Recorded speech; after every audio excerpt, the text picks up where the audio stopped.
I appreciate your comments, and I would point out I have never disparaged women serving in the military. I respect every single female service member that has put on the uniform, past and present. My critiques, Senator, recently and in the past, and from personal experience, have been instances where I've seen standards lowered, and you mentioned 11 Alpha, 11 Bravo, MOS, places in units, and the book that has been referenced multiple times here, The War on Warriors.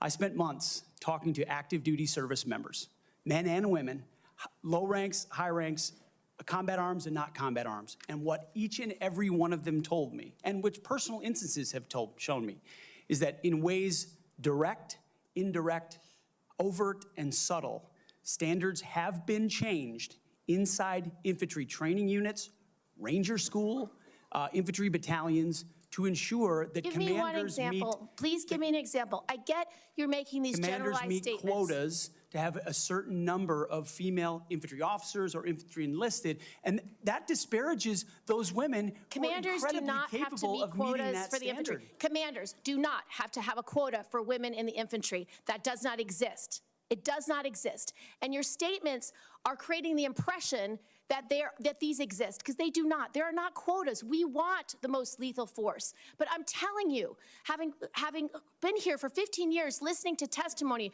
about men and women in combat and the type of operations that were successful in Afghanistan and in Iraq, women were essential for many of those units. When Ranger units went in to find where the terrorists hiding in Afghanistan or in Iraq, if they had a woman in the unit, they could go in, talk to the women in a village, say, where are the terrorists hiding? Where are the weapons hiding? And get crucial information to make sure that we can win that battle. So you cannot denigrate women in general, and your statements do that. We don't want women in the military, especially in combat.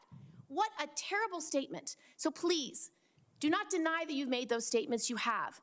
We take the responsibility of standards very seriously, and we will work with you. I'm equally distressed you would not meet with me before this hearing. We could have covered all of this before you came here, so I could get to the 15 other questions that I want to get to.